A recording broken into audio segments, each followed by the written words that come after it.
want you to get up now. I want all of you to get up out of your chairs. I want you to get up right now and go to the window, open it, and stick your head out and yell. Round 2. Fight. Welcome back to the Storm Cellar, the final season Storm Cellar, I guess, Ray, for us, with the Hurricanes being eliminated by the Rangers in a Game 7. Another fantastic year talking to you, sir, and of watching Canes hockey. I hate that it has to come to, kind of an end, but this is kind of the end of one season, and in a few weeks we'll be starting the new season, right? So 100%. I've kind of recovered some. What about yourself? That's a great question. We'll let everyone in on a little bit of the background here. I thought that we would try to record this one a little bit earlier in the week to kind of give a breakdown, to be, say, like right on top of it. And circumstances it didn't work out for us to do it that way, and it's probably for the best that it didn't, because there is, this one really stings, and that's a feeling that is echoed by a number of players in their exit interviews and so forth, which we'll get to later in the program. Neither one of us imagined that it would end like this, and not many people around the league believed it would end like this way either. So it's unfortunate, but you and I are a plucky couple of jerks. We're going to be able to survive this, and we're going to wrap it up. We're going to kind of cover it all here in this episode. No guests today, and not our first rodeo in this position. No, absolutely, and it's no guests today, just me and you. Kind of the way it started. That does not mean that we're not accepting people into the Storm Cellar. In fact, we've got plans coming up for later on in the season or later on in the year, which we'll tell you about a little bit later on. So, I'm okay, but it's still really hurt. And let's kind of get into it. We're going to start with Game 7. Let's break it down.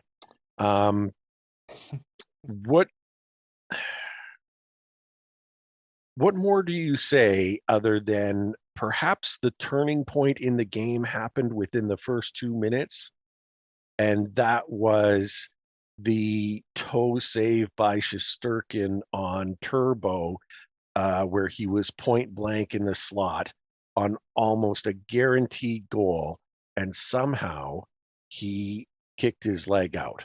That was maybe the first turning point. That was the turning point of the game. But then when it really came down to it, Ronta doing another Gumby save in the second, what should have been a goal, he was beat, and he threw his leg out there, and he made the save, but buggered up his knee. And that was it. And Kochetkov, we love Piotr, rather. We love him, but that is a unbelievable amount of pressure and spot to be in, going in cold. Especially for somebody straight, more or less straight from the KHL. I mean, he did come up and play almost a month in the AHL, but for me, the turning point, all season, you could watch the Canes and they would get down, and I'd go, "That's okay, they're in this." Yeah. With the exception of 2 or 3 games where they just don't have it. Right. And the playoffs have been different in that when they're forechecking and they're controlling the puck, you go, this is going to go well. Mm-hmm. And when they don't have it. And it's not even an effort thing, right? I mean, the effort is there, but the effort and execution aren't harmonizing, cohesive. Yeah. And you could tell fairly early in that game, this might be a long one. The turning point for me, the point where I kind of started saying, okay, unfortunately, I think this is the season, was when Trouba ran through Jarvis. Oh, That's a whole separate. Was the hit legal? Yes. Was it clean? In my opinion, a clean hit is not trying to injure a guy, and a dirty hit is when you are. So was it legal? Yes. Was it also dirty? Yes. And then the referees actually call too many men on the ice on the Hurricanes, which led to the second Rangers goal. yeah. How do you call too many men with a guy who can't stand up?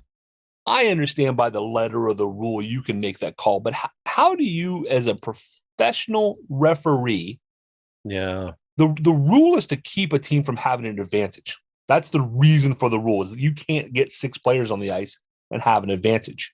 Yeah. How is a 20-year-old kid who just got laid out, struggling to get to the bench, how is that an advantage in any way, shape, or form?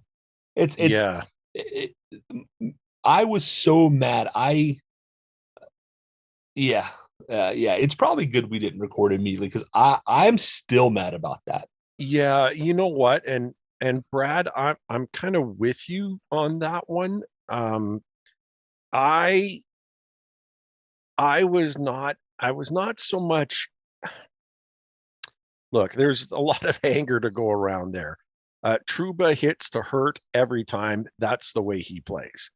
He hits to hurt everyone when he's not diving. And the Jarvis, I love the competitive spirit. I wish he would have just laid there. Right. You know what I mean? Had he just laid there, but I'm not this is not a criticism of him. I want to make sure that is absolutely obvious.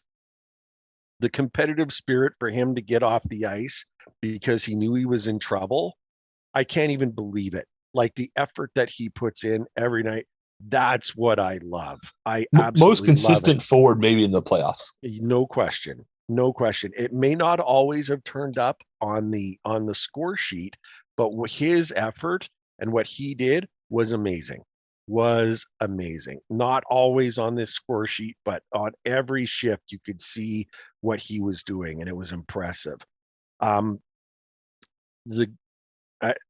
looked at it and I watched the replay and I said, I know you desperately want to get onto the ice to make up for that. He's got to be closer. If he had waited for maybe another second, he might have been able to, that call wouldn't have happened if he waited for another second, because Jarvis would have been that much closer. But inevitably, if he had just laid there like he was out and incapacitated, the whistle would have blown eventually, and it's like maybe it's a mini power play or whatever for like 5-10 seconds, and then once we get control of the puck, which we could have, then the whistle would blow because someone's hurt. But Jarvis was hurt earlier and they didn't blow the whistle either on that one. So I understand the dichotomy there, what I'm saying. Jarvis, man, that was devastating. Devastating. It really was. I got to see most of the second period, and then I had to put my son to bed. And my wife offered to do it, and I said, no, I'm, this one's kind of in the bag, and I'm just, I need some time, so I need something happy, right? So by the time I put my son to bed, of course, the game is over at that point. And I went back and unpaused it and finished watching it, but that was a hurtful. Between the top 6, really top 9 guys in that series, I think there was one goal.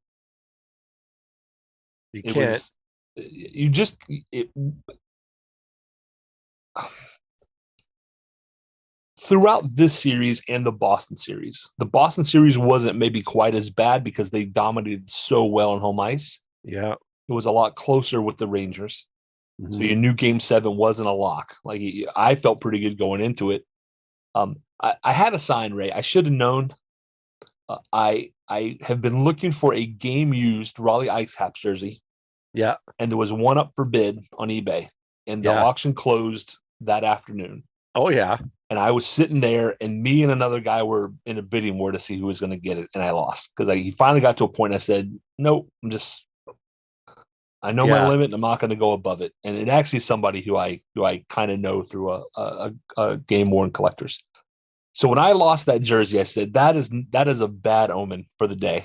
Oh, there you And go. so we spent Well, the look, rest I of the day won't at the pin it pool on and ya. cooking out, and but I was like, that is not good. But to get back to the hockey,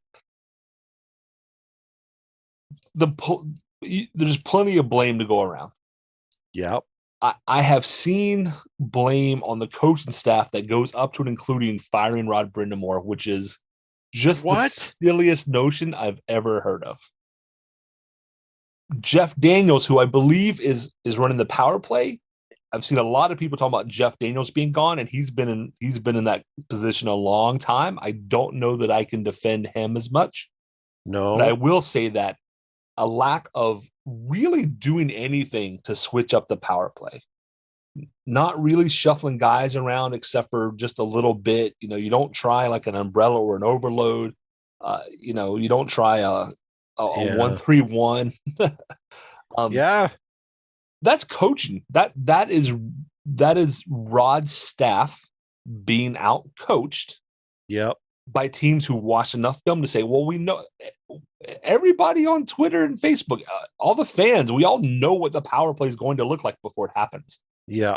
That's a coaching problem. So the Hurricanes, both the coaching staff and the players, have a lot to look at this offseason. I think part of the issue is the Hurricanes need to get a little bigger. We got a lot of guys 5'10", 5'11", 6 foot, 6'1", which is great until you run into a team like the Rangers who have, Reeves and Trouba. Yeah. And Trouba has tried to turn himself into like the modern day Scott Stevens, right? Yep. He's going out there to see if he can he's going out there to see if he can knock guys out of the game. That's what he's doing. Yeah. And the league is gonna let him do it. And I always say I hate that kind of play. But at the same time, if the league's not going to do anything about it, Yeah. then You got to play the game that way too. Then if you got to play the game that way, then you got to play the game that way to win. I don't like it at all. I would rather see the league actually do something about 20-year-old kids like Jarvis getting laid out. Yeah. We'll talk about exit interviews shortly, but when I saw that hit, my first thought was Shane Willis, who is now become a great broadcaster. He was never the same after Scott Stevens hit him. He kicked around the NHL a couple more years, but and another one, David Tanabe. New Canes fans probably won't even recognize that name. David Tanabe was an up-and-coming puck-moving defenseman. Yep. Not great defensively, as none of the offensive defensemen are. Right. But he got laid out, and as to the best of my knowledge, as of within the last couple of years, he still has headaches and is suffering from post-concussion syndrome. You can't. The league has to do something.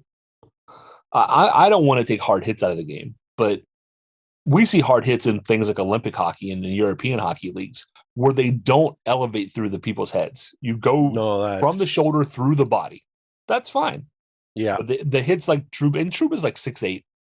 So he's a big dude. And when he elevates, he knows the result. And I understand that people go, it's legal. Somebody tweeted the other day, the NHL rule book, the NHL says it'll take us about 5 years to rewrite the rule book. And my answer was, okay, get started. Get on it. Start with goaltender interference and then start with hits to the head. Yeah. Yeah. It's hard to disagree with you there. I'm cranky if y'all can't tell. What's that?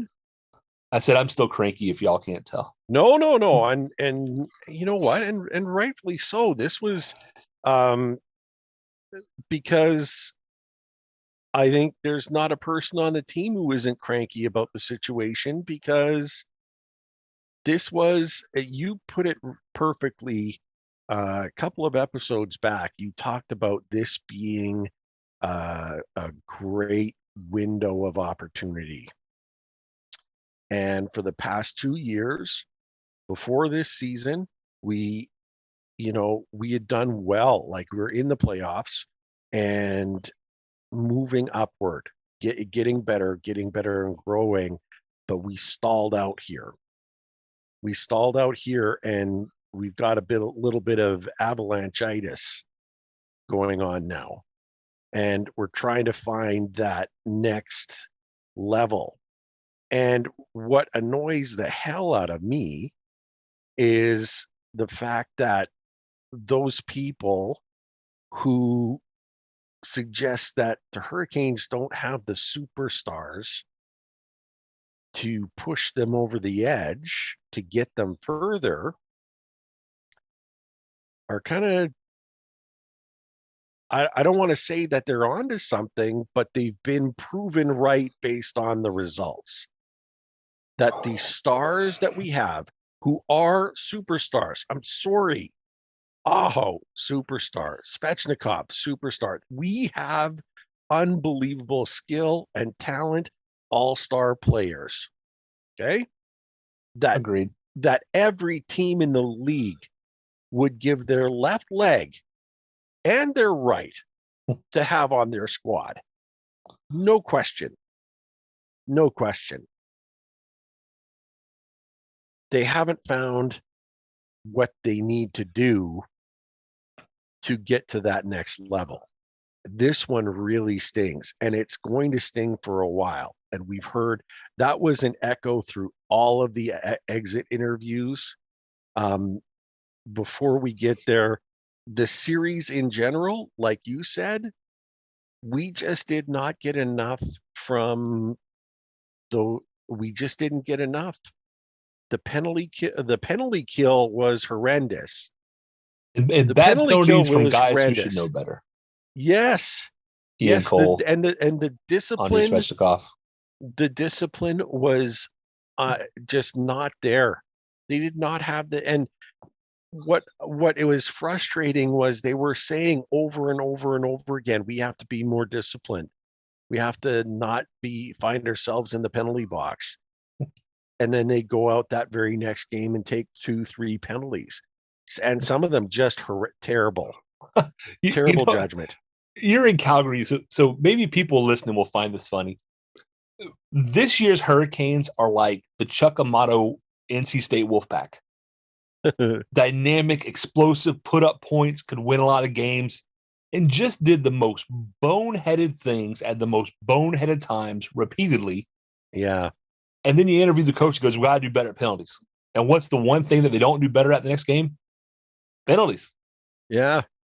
They would say it over and over again. The NC State fans are probably holding their face and nodding, yeah. The UNC and Duke fans are laughing and going, yeah, this was a Chuck Amato NC State football year for the Hurricanes. Isn't that the case? And I don't even know what to say about all that. The guys, it was just frustrating, and I don't know if they just kind of fell back on. I don't know if their success in the penalty kill in the regular season gave them a false sense of security, or just what. We're a great penalty kill. We can get through this.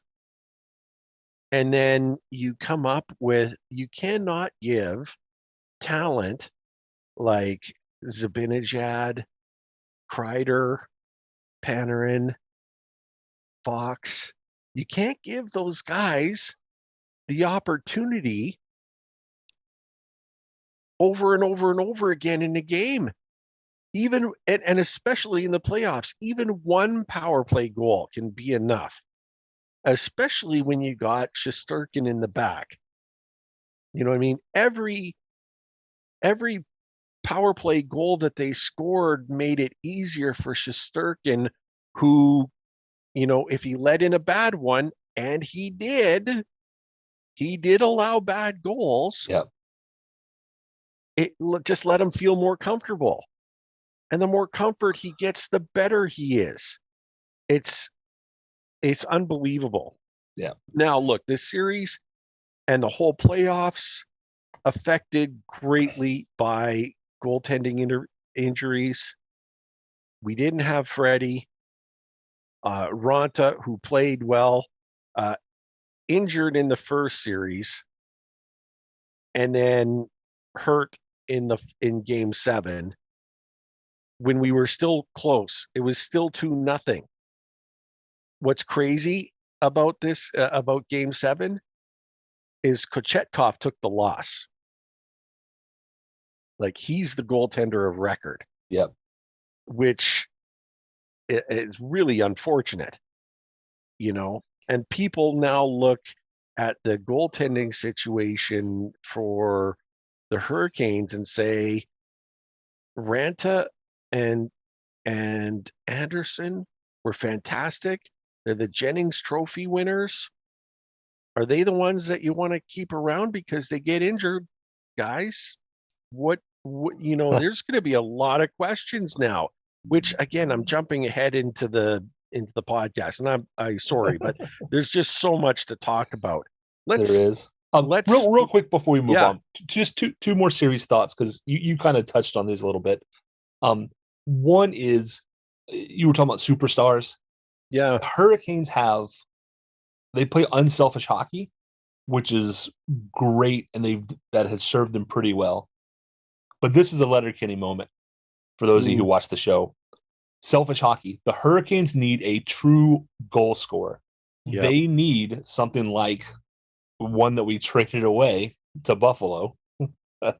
you know, they need a Skinner-esque, a guy who's like, every time I get the puck, I'm going to put it on. Yep. So the Hurricanes, Aho scores goals. Svechnikov is, in my mind, less of a goal scorer, and he's going to be more of a setup, make space kind of guy. Yeah. Teravainen, we love it when he scores goals, is always looking to pass first. Necas wants to move back to center, which probably takes him out of goal scoring and puts him back into more assists. I think they need a true goal scorer. That would immediately improve a lot of things. Mm-hmm. The second thing is, this team reminds me, Tampa Bay, looking to go 3 straight. They're having their own issues with the Rangers. Yep. But before they were able to get over that hump, they were very much like the Hurricanes. They were very quick. They were on the smaller side. It wasn't until they started adding a couple of bigger bodies and could grind with you more that they were able to make it and win a Stanley Cup final. Yeah.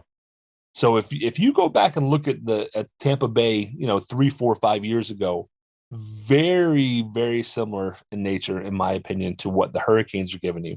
I've got a question for you very quickly on that exact same vein. Do you think, would you compare this experience, losing in game 7, to be the aha moment that Tampa had after they were swept by Columbus? I would like to hope so. I think if you go back and look at the game film and stuff, I mean, a couple of things I think stick out. And I think that you go, if other team, it's great to build a team that works well in the regular season, but it's about the playoffs. And we have a team that wins the regular season.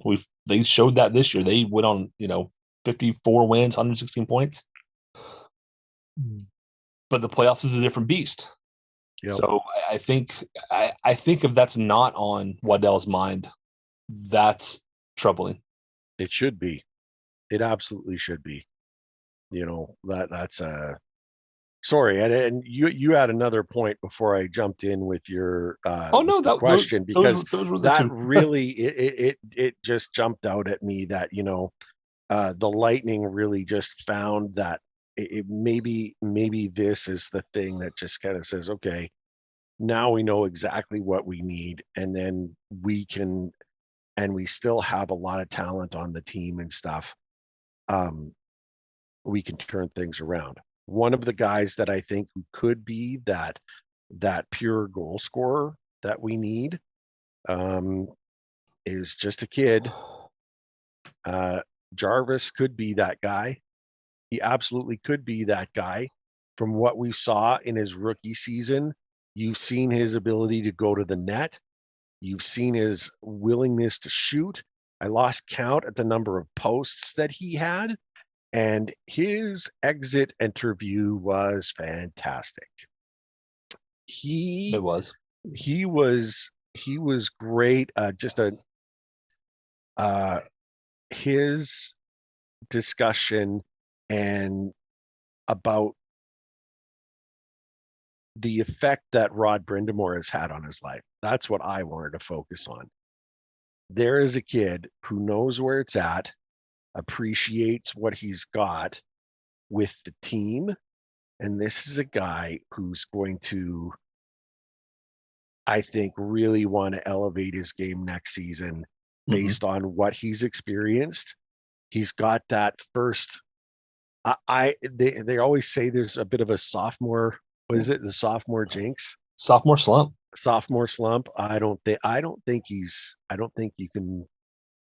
he'll be that guy. Not with the competitive spirit that he shows, not with the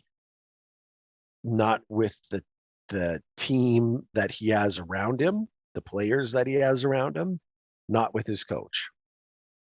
I mean, he was just he laid it all out.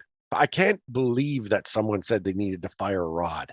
I hope that they got a good look at what Seth Jarvis said about Rod. Yeah.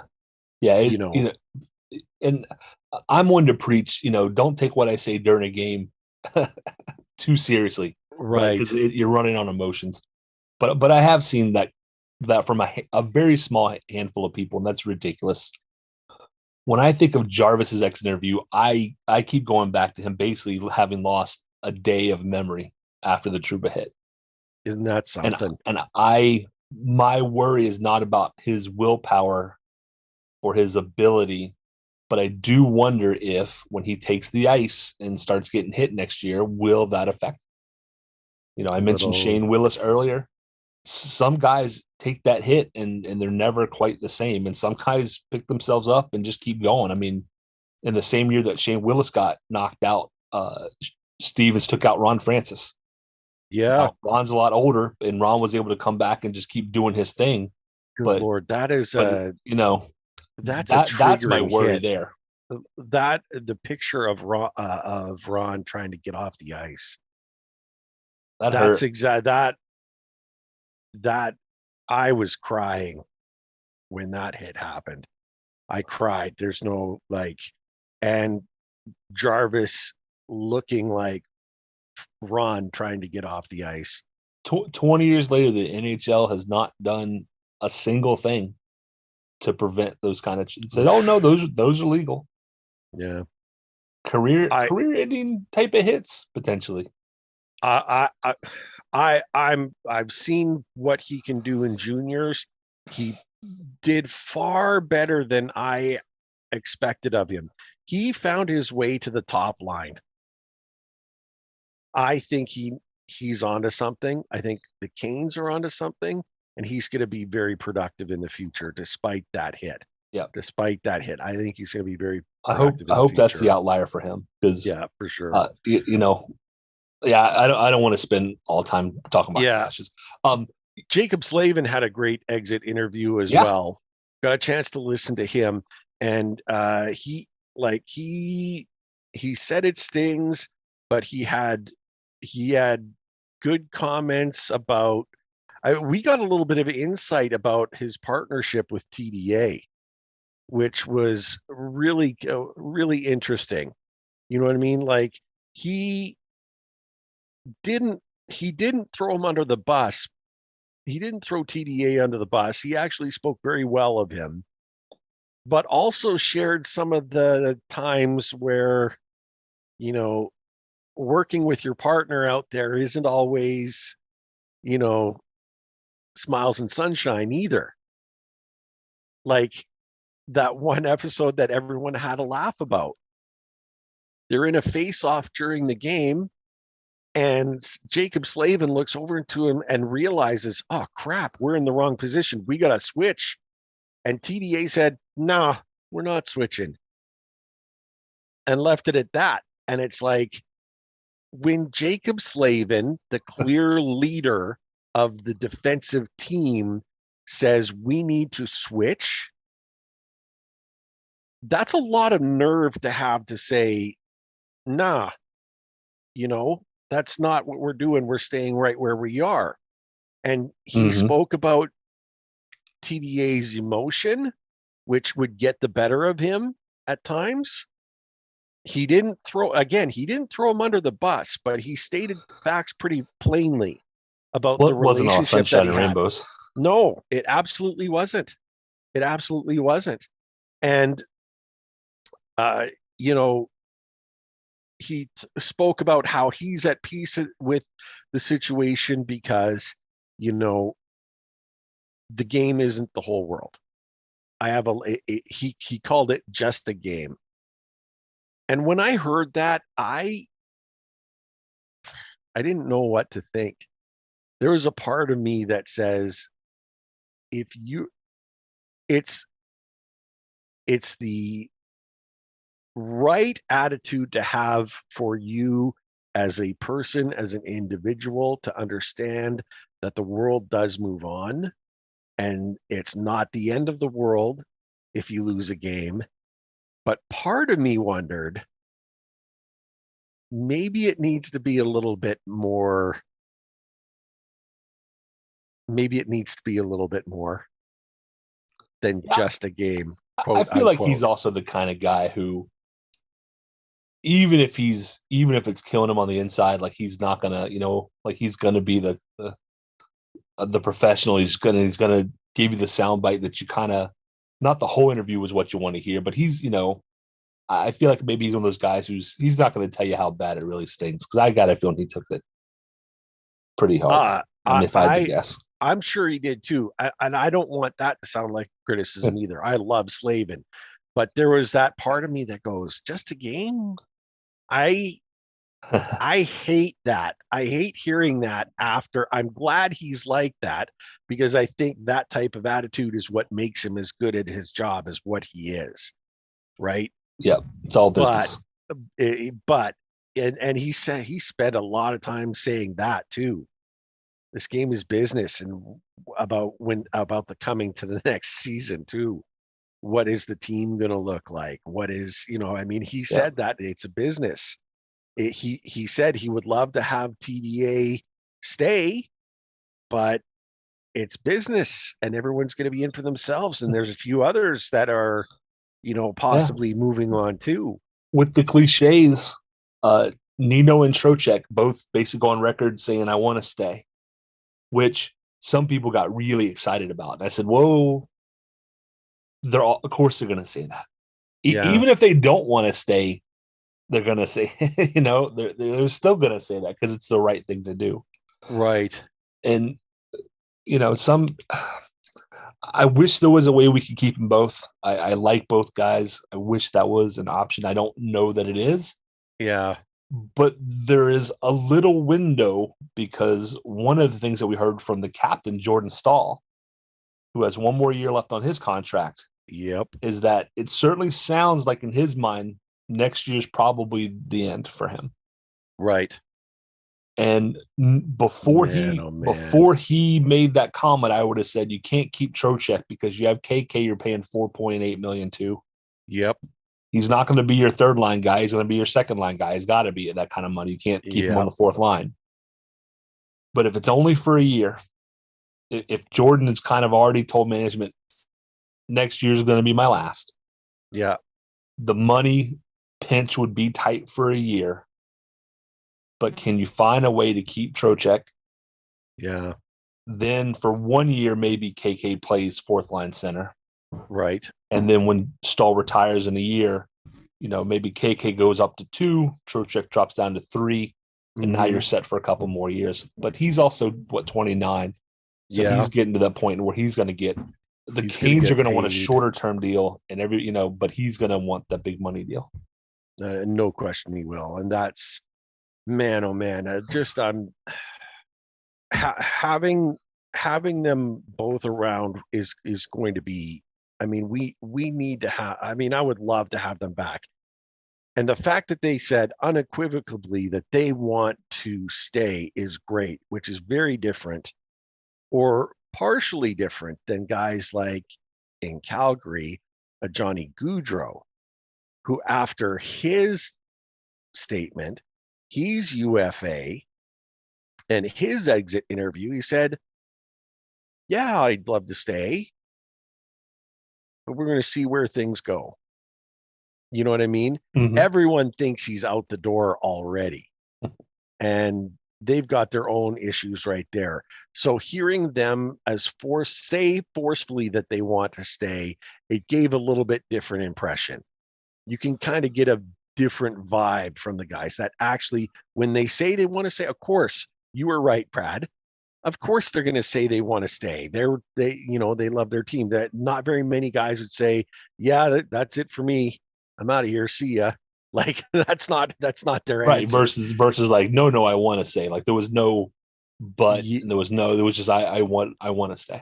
And that's fantastic. And that was fantastic. So I'm with you. I'd love to keep them both. I don't know what kind of financial gymnastics they're going to have to pull, because it's going to have to be impressive.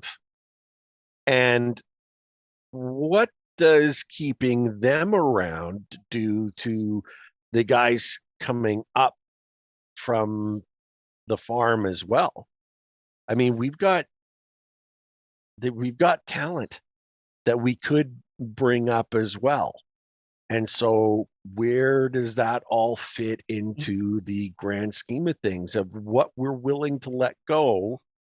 Like that's where I think of the two, and since we're speaking of Trocheck and Niederreiter specifically, of the two, I think Trocheck is the one. I don't want him to leave, but he might be the guy easier to let go of than Nino. And Yeah, I think so. Nino stays because we need to keep that third line together. Yep. What they have is magnificent, special. Yeah, we need to keep that together. And if Nino's going to he wants to stay and he's going to keep putting in the effort, man, let's keep him. Let's keep him. And speaking of goal scorers who can put the puck in the net, Gaudreau. Yeah. The weather's really nice in Raleigh, North Carolina. Good. If we got Johnny Hockey, holy crap. Okay, and you saying that? Just the thought of Johnny Hockey. He'd be a good fit. He's smaller. True. He's smaller, but holy 115 points, I think, in the regular season and 15 in the playoffs, I think. I've had the joy of being here in Calgary and getting a chance to watch him work his magic up close. I see it more than probably many of our listeners. And I'm telling you right now, if it meant we had to give up on Trocheck and Nino, despite what I just said about we must keep Nino, I would say yes. It's a lot of talent. It's in one body. He's crazy good. Good. And say real quick to add, so you mentioned salary cap implication things. Yeah. A real quick one to bring up, because a lot of people may not really know who he is. Jake Gardiner is considered to be 100% healthy. He had both hips and his back worked on. He is another guy. He's an offensive puck-moving defenseman. Mm-hmm. He can run the power play. In Toronto, he did a great job. When he got traded to Carolina, at that point, he'd already been injured.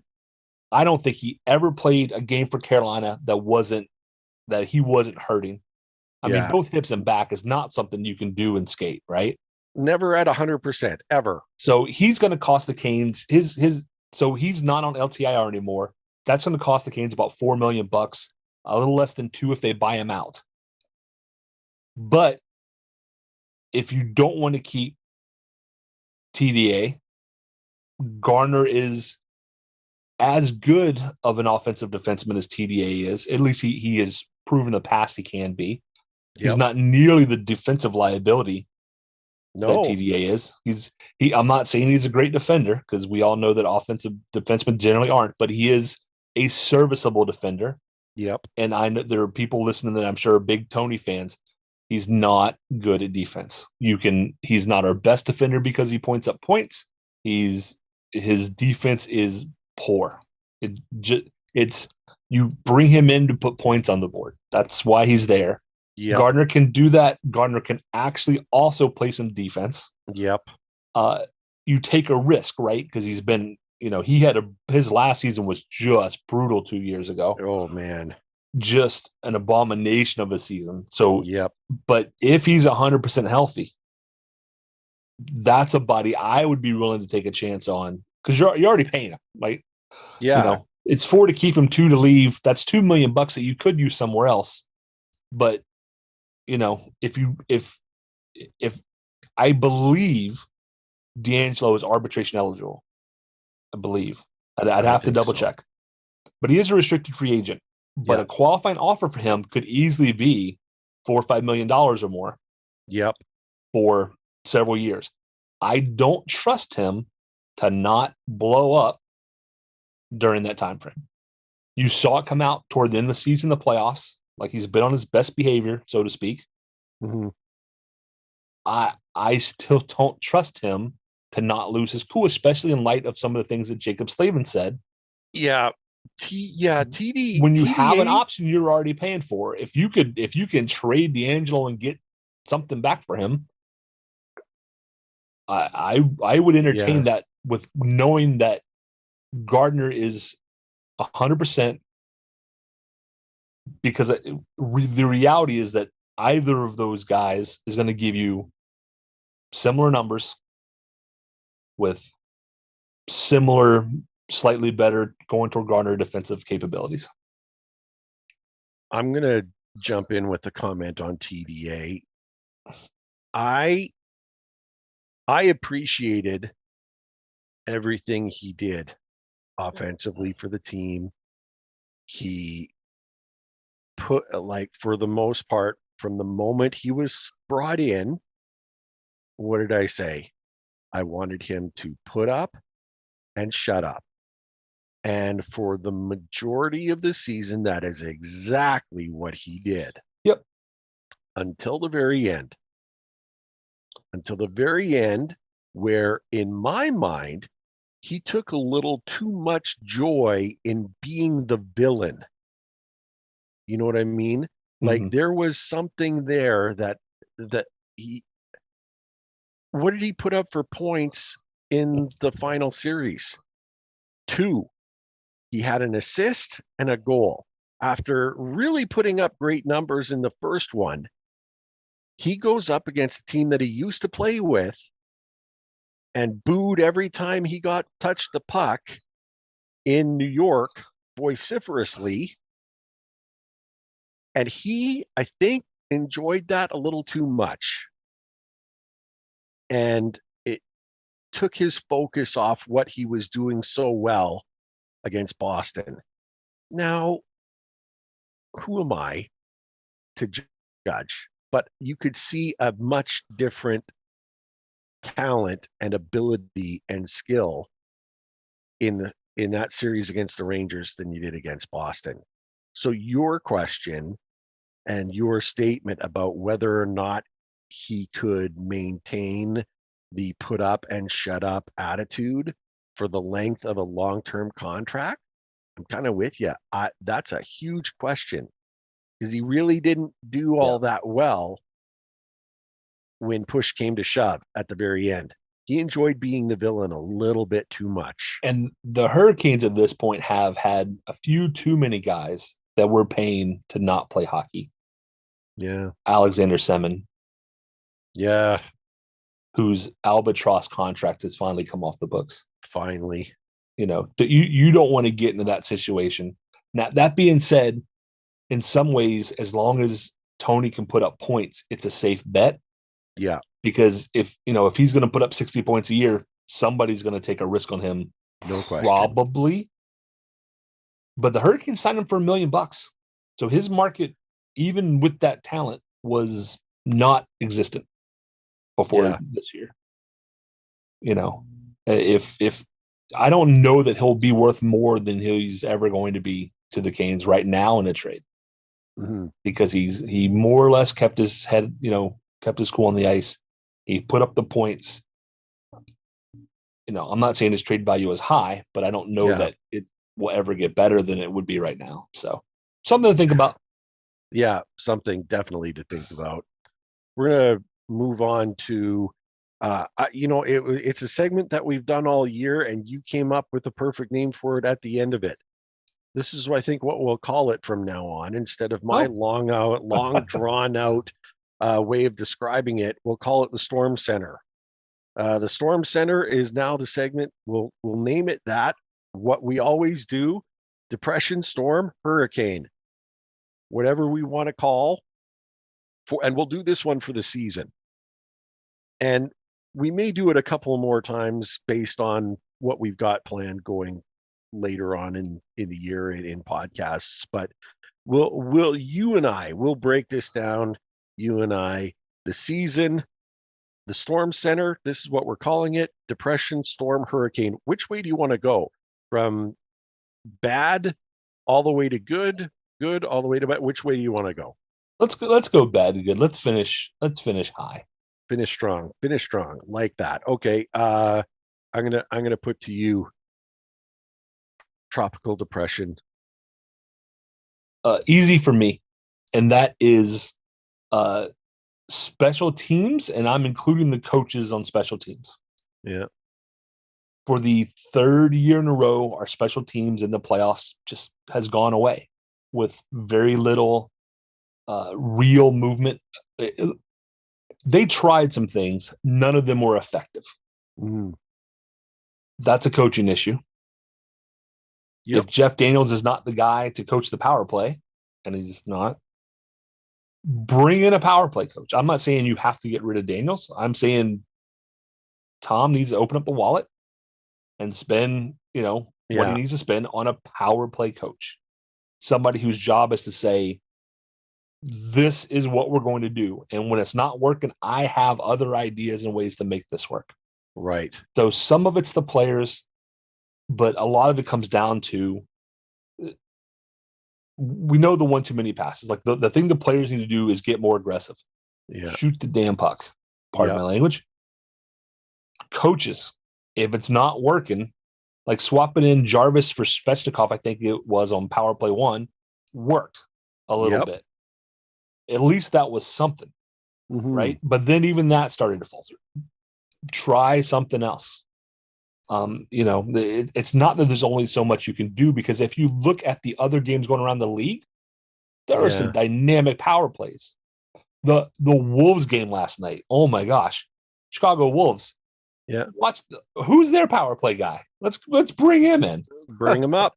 Bring him up. 100%. For me, the special teams kind of disappeared in the playoffs, and I'm including the coaching staff on that, starting at the top with Rod. Something has to be done about this, because this is not a one-time event now. This is 3 years in a row. Yep. Where we've had it. If you take out the first half of the season, our special team numbers don't look that good. They look okay. They're not bad. But, that 88% and all that 20-something% power play percentage all came from the first half of the season. I hear you. I keep hearing in your description, and I was listening to you, I promise.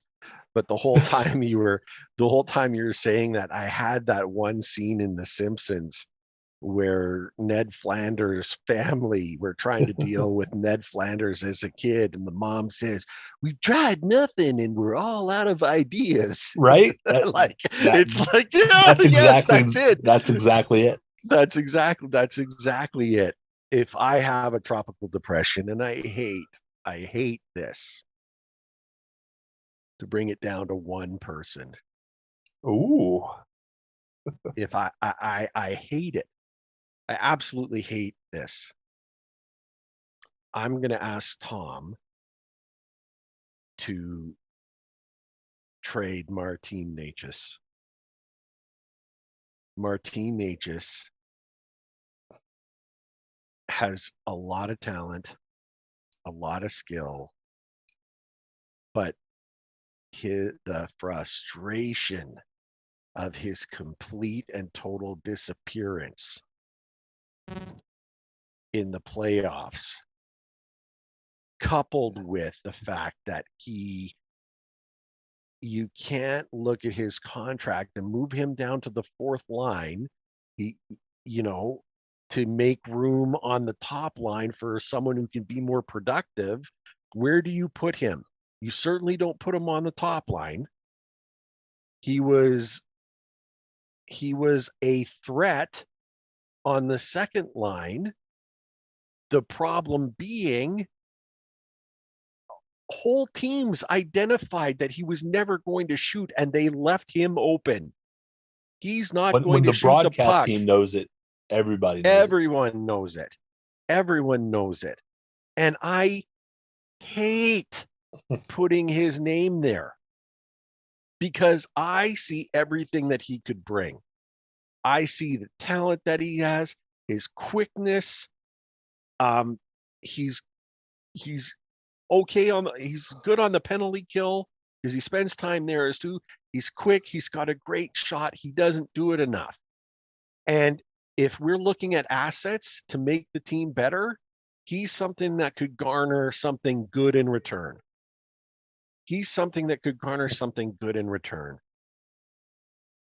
I hate saying it. My tropical depression, Martin Necas. He started off the year pretty well. Yeah. And then once we hit like the All-Star break, things went south very quickly and just stayed there. Yeah. And I'm with you. I like him. So for guys in his 40-point scores, the range is like $1.5 million to $5 million, kind of depend on what their deal is. I said he would need to be in the lower half of that. And I don't mean $1.5 million. That's ridiculous, but I don't know, 3.5 million maybe. And then you give it a shot. If it's a team-friendly deal, I think you give him a shot. Because at that kind of money, if he doesn't rebound in Carolina, then you move him at the trade deadline or you move him during the season. Sure. But at least you get another look and say, slumps happen. But he just completely disappeared in some ways. And for me, watching things, I get a good idea of what should happen. I'm bad about this with with video games, like League of Legends, right? Your cross-pollination. I can see the right move, but I am not the person to make the move. Right. And Marty's the opposite to me. He has all the talent and all the skill, but his hockey sense in some ways hasn't improved the way that I think it should, referenced by things like, and we talked about this a bunch, like the drop passes to nobody. Or not like he did it twice. He did it like 15 times, over the course of 3 months. And at some point you have to say, I can't do that anymore. So I'm not worried about his talent. I'm worried about is his awareness of the game going to improve up to the level of the talent? Because then I think he's potentially going to be really great second liner. How about in Game 7? The perfect example of what you just described, where he's got the puck, he's carrying it in, and he cuts into the AAA position to shoot unguarded right in the slot, 12 feet out. He's got an excellent chance to beat Shesterkin, and he's got the ability to do it. And he threw it over to Svechnikov, who was surprised to get the puck. And it bounced off his stick, and not even a shot. Prime opportunity, and not even a shot. And I screamed. That literally is exactly the type. And some of that you can say that's not hockey sense, that's confidence maybe. But whichever side of the coin you want to put that on, I said on Twitter, I said I would find every time he passes up a decent, not even a decent shooting opportunity, I'd fine him $500. You said it here, and you're right. Fine him, hit him where it hurts. He needs to understand that we'll never be mad for you taking that shot.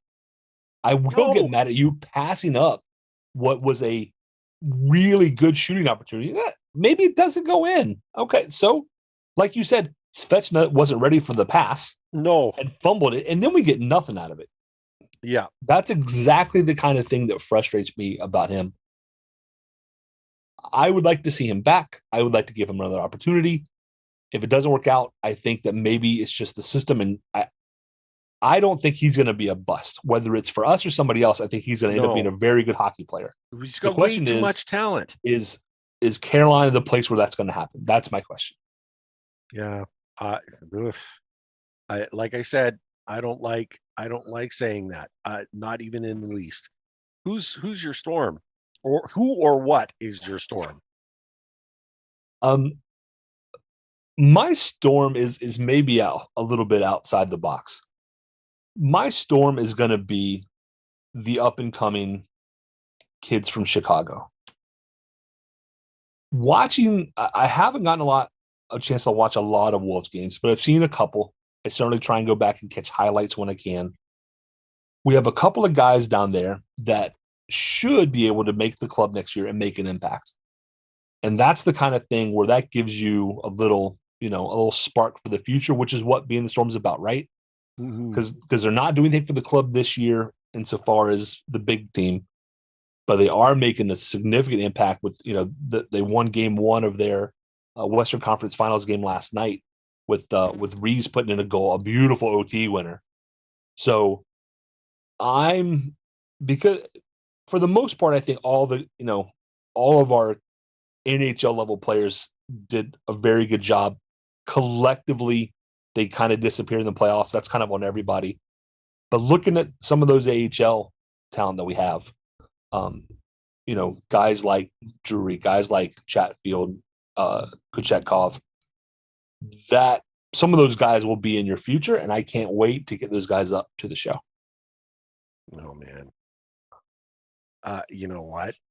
I can't wait for the start of the next season and the selection process and how intense making that team is going to be, because there's an unbelievable amount of talent that we have. It's an embarrassment of riches. Let's be honest. Embarrassment of riches. That's another thing to absolutely love about this team. Absolutely love is that it's run the right way.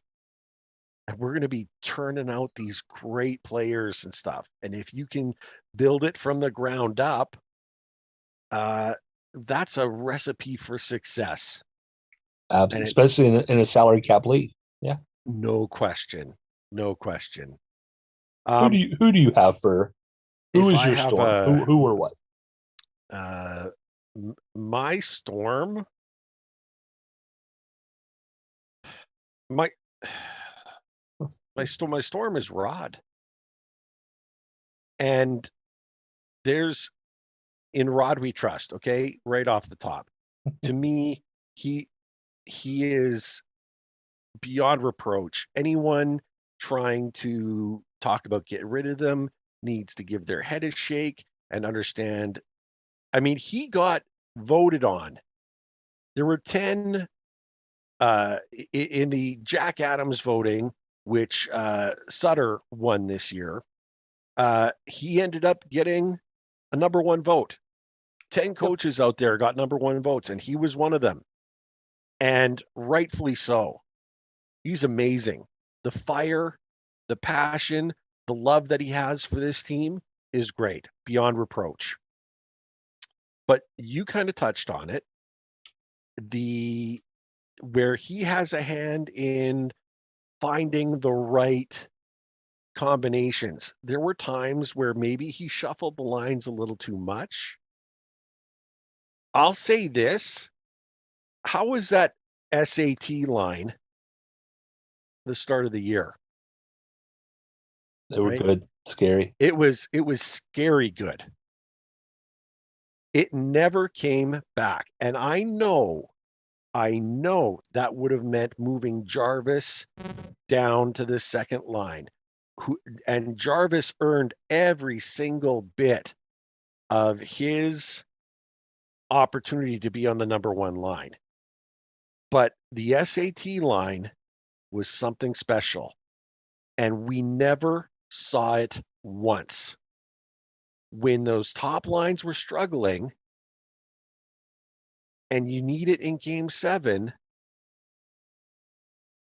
why didn't he throw that out there and mix it up? Like, why?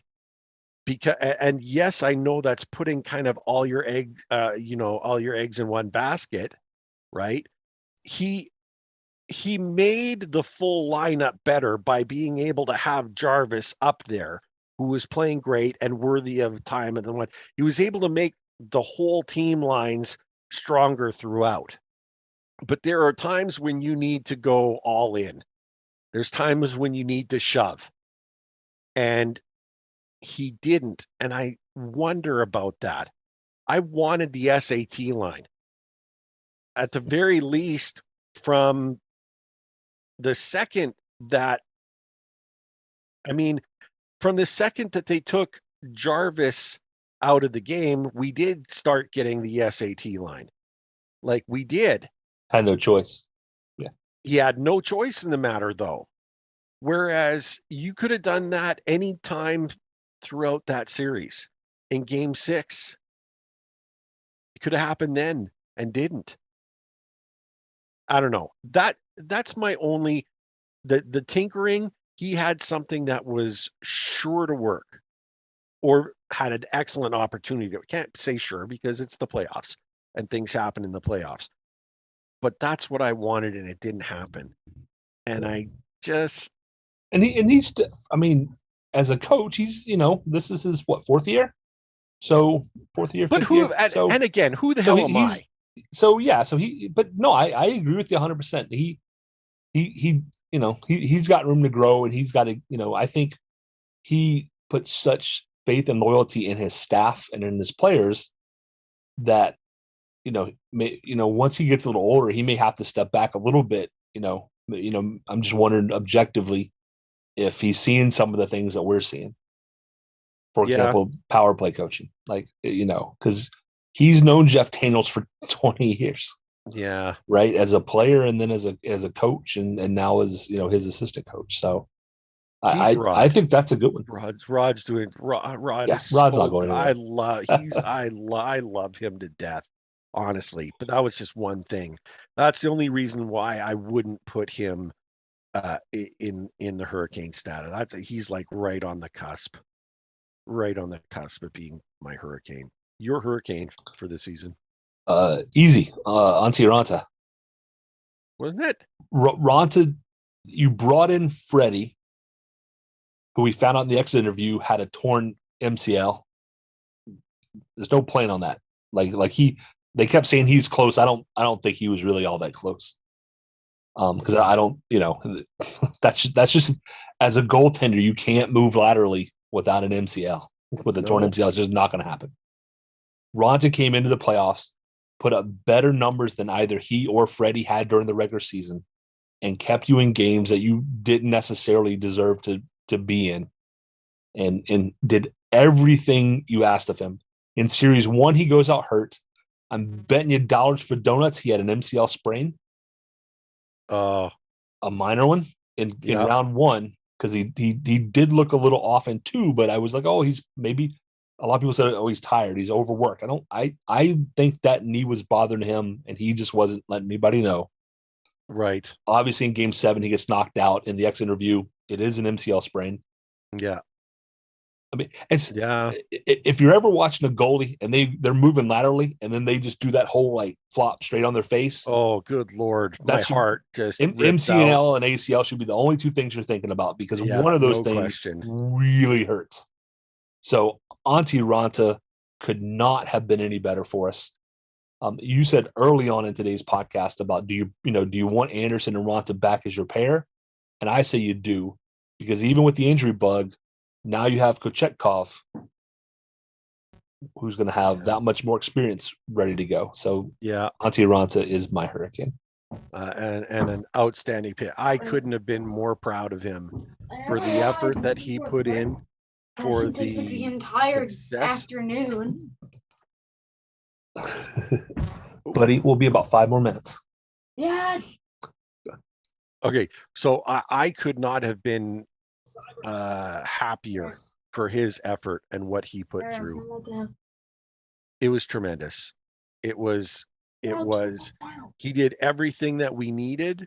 And what's great is that I always hated hearing him being called a backup goaltender. You know? Yeah. What is there about him that is backup? Honestly, he showed how incredibly great, and I Gumby saves, right? So many. There's so many Gumby saves, and what we saw in Game 7 in that second period is what it looked like when you stretch Gumby too far. Yep. When you stretch him too far, you play him around and you push the edge, but you stretch him too far, and it breaks. That is what it is. There's a limit.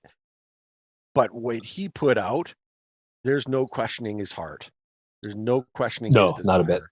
And you saw his face in Game 6, right? When he was on the bench after he was pulled, he had a bad game, and you knew that coming back to Game 7, it was not going to be like that. No. And the 2 goals that he allowed, both on the power play, he had no chance on. None. Copp was allowed to skate right between 4 Hurricanes for that second goal. It was frustration. That's not right. No, it's not on him at all. What a fantastic pick yours is. Predictably, I think my Hurricane is Stahl, Vost, Niederreiter. Wow. What a combo. Just wow. They played together from the start of the season. And it's funny. Again, Rod liked to move around lines a little bit. He never touched them once because he knew what they did. He knew what they brought, and so successful. And when the captain, what can you say about Stahl? Honestly, I mean, the man worked so bloody hard, and he was struggling at the start, and people are like, oh, maybe it's time for Stahl to hang him up and whatever. Then he goes on a streak putting pucks in the net, and everyone's like, oh wow, great, and it's like, guys, he's still that's doing a bonus for me. That's just bonus for exactly what he brings to the team defensively, what he does winning the face-offs, and you've heard me say it over and over again. Controlling the play from the very start is so important. That's why you want guys like him who can win those face-offs over and over and over again, especially for the penalty kills. But beyond, you just want to control the puck right from the start. When you're in control, you're dictating how the game is going to go. Niederreiter, I mean, he skates so hard, and he's got a little bit of edge to him. You know what I mean? Smart. Like, he's smart. He's smart, and he took a couple of penalties that were like whatever, but everyone does. And how about Jesper Fast?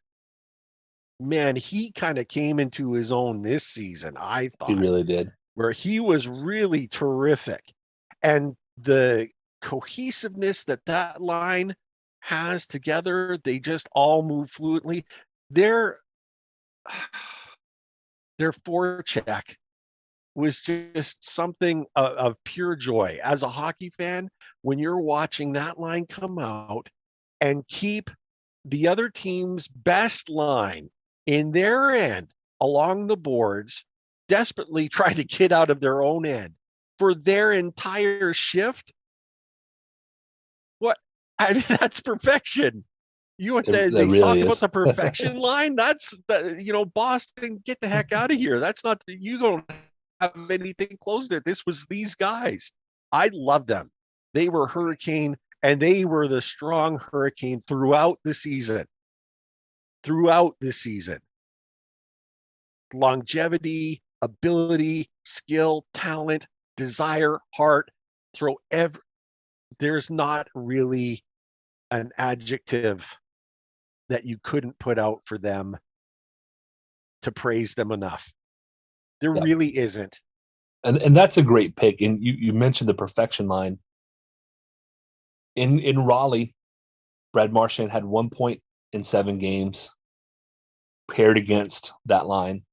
In Boston, when they had last change, he had 10 points in one less game, and that's directly attributed to our third line. No question. What a great job! They were outstanding. Loved everything about them. So that kind of does it for kind of our season wrap. But we're not shutting things down. The storm cellar is not closed. We're going to keep things going because one of the most important parts of our program is hearing from you. Yes, I'm talking to you, our listeners, you directly. I can't even tell you how much Brad and I appreciate you tuning into us, hearing what we have to say, sharing your questions, and joining us. We've had some fantastic guests in this past year. Brilliant, smart, diverse, wonderful, through and through. And we want to keep that going. Your roundtable idea, I cannot wait for the roundtable. Me too. So if you're listening, if you have an idea for a topic, send it to us. The idea is we're going to maybe get 3, 4, 5 listeners or people to come on with Ray and I and spend an hour on a given topic, and just Ray and I will do more listening than anything, maybe. That's what I'd love. So if you have ideas, let us know. If you want to participate, let us know. I think what we're going to do is maybe try and set one of those up, Ray, every 2 to 3 weeks. Instead of trying to do, because every week gets hard to do for 52 weeks a year. So I think every couple of weeks we're going to try and set one of these up. That'll give us a little time to get people together. We're hoping to have some opposing viewpoints. We don't want people to talk about an issue that just all agree on everything, because that's boring. So I think we're really looking forward to those.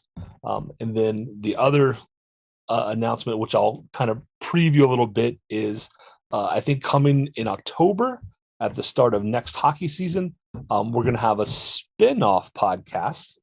Can you do a spin-off podcast? Yes, you 100% can. Absolutely.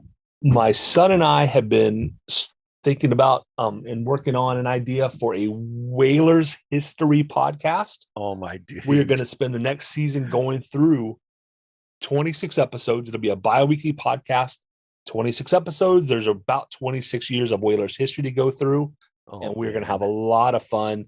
Ray will be joining us to help insert some Whalers knowledge, but that's going to be a really fun thing for us to do. And I can't wait for that either. I can't wait for that either, because it's going to be so great. When you brought up the idea a couple of weeks back, I just I was like, oh, thank you so much. You're speaking to my heart as someone who loved the Whalers, and there's many of us who did. Here's the thing. I know a lot of people, some of our listeners will look at the Hurricanes usage of the Whalers and that throwback jersey as just a cash grab. That's how they look at it. But for me, it's honoring history. And any time you can look back at a team and talk about what they did, the good and the bad. There were tough seasons for the Whalers. There's lots of heartbreak for me back there for the Whalers, but there's no shortage of love. No shortage of love either. Yeah. And it just is very formative. So for me, that's going to be fantastic. And I couldn't have thanked you and Sully enough, because wow. It was his idea, and I said, that sounds awesome. Let's do it. And you're right. Is Whalers Throwback Night, is that a cash grab? Yeah. Yeah. But is it also honoring the history? Yes. Do we think that the Hurricanes could and should do more to honor Whalers history? 100%. I think they should. I know you agree with me. The different discussions, but for some of you, we're hoping that our newer hockey fans or Hurricanes fans and really don't know much about the Whale, this will be, this is a father-son project to have some fun. The two of us, to go through, learn some history, which is something I love. We have you on board, was a Whalers fan. I think even if you aren't a Whalers fan, even if you think that those nights are cash grabby kinds of things, I think that we're going to be able to put something together that will at least still be interesting, that people go, hey, that's really cool. I didn't know that. Because the idea is to kind of go through one season per episode. Yeah. Throughout the life. And then that last episode will probably be, I think the Whalers were on, I think it was for 25 years, a transitional episode. And then if we have fun doing it, maybe we'll do a season 2 of that podcast that focuses on 26 years of Canes history, and which would be fun. So, and I have to say, having it be a father-son project, I can't even tell you how awesome I think that is. That's fantastic. I can't wait. We're looking forward to it. That's good. That's such a great thing. And for me to be even a small part of that with you, it would be fantastic. But when this is all done, when it's all said and done, I think the people who didn't know why there are guys like me out there who wear my Whalers gear as proud as I wear my Canes gear, you're going to get an understanding why it was so easy to stay from this team, from the Whalers, all the way to the Hurricanes and see it all the way through, and why we're so passionate about it, and why we actually see it first and foremost as a honoring of our history over the cash grab. You're going to get an example of that. So that's going to be great. So round tables this summer, and then the fall, double duty. And one other thing we should share, and I'm sure we're going to, I've got some ideas. We're going to do something coming up in a scant 3 weeks. A month, right? Yeah, 1 month. Almost to the day. Yeah, almost to the day. In 1 month, Raymond and Brad together in the same place, doing a little bit of traveling with my wife, live, going out to see. Yeah, and it's going to be live. The first time in 20 something years. I can't even wait to give you the biggest hug. It's going to be like the bro hug of all time. Same. And I've always been a hugger, so that's the first warning. But I'm telling you, it was. I even heard a guy's back one time celebrating a Team Canada goal. I hugged him a little too hard, so I'm warning you right now. When I get passionate, the hugs are big. So, but this is so exciting for me. The trip is to go see the rest of Canada. As a Western Canadian, I haven't seen my whole country, and I'm ashamed of that. I'm going to fix that. With the travel. But then we're eking our way south, and we're going to be in Boston, and there's lots of other personal things that, Fenway and all the rest of it that it's, bucket list stuff. And sorry, I'm taking this off into a different direction. No, not at all. This is what we're here excited. For, right? I'm so excited. Caniacs get to meet in person for the first time after 20 years of friendship. This is unbelievable. It's so cool. Well, we're getting lots of pictures. I've got a few ideas for some great pictures that we'll have to share. Let's do it. The two of us, because I got an idea. It's going to be, I've got a couple too. It's going to be outstanding. We're going to have so much fun. I cannot wait. And I wish all our listeners could be there honestly, because I love the fans as much as I love you. What we've developed here, and our guests who listen and who have joined us. Oh my gosh, this is so a lot great. Of fun. It is, isn't it? It's just great. It really is. So we wanted to finish high, and that's what we've just done. I'm going to see you in 3 weeks. All right? Can't wait. That hug is going to be huge. It's been on my calendar. I got 2 reminders. Cleared my schedule. Everything. Yeah. It's going to be outstanding. So that's it for this Storm Cellar. Thanks for listening. Thank you to the Canes. I mean, you know what? Heck of a season. A lot of good things to look back on and look forward to. Yeah. It's a sting of an end to a record-breaking season in a number of ways, and the window is still open. regardless of how Yep. much it hurts, that window is still open. Yes, it is. And I look forward to some big things. Is there really anything else left to say? Go Canes. Go Canes. Thank you everyone for tuning in. Ray and I greatly appreciate your support in helping us produce an informative and fun podcast. As always, we'd like to say that we believe hockey is for everyone. Whether you're a Caniac or a bunch of jerks, doesn't matter, as we're just a couple of jerks anyway. We would love to hear your questions, comments, and suggestions. We will do our best to answer anything hockey related. You can reach us via email at stormcellar97@gmail.com. On Twitter, we are at stormcellar97, and on Facebook at facebook.com/stormcellar97.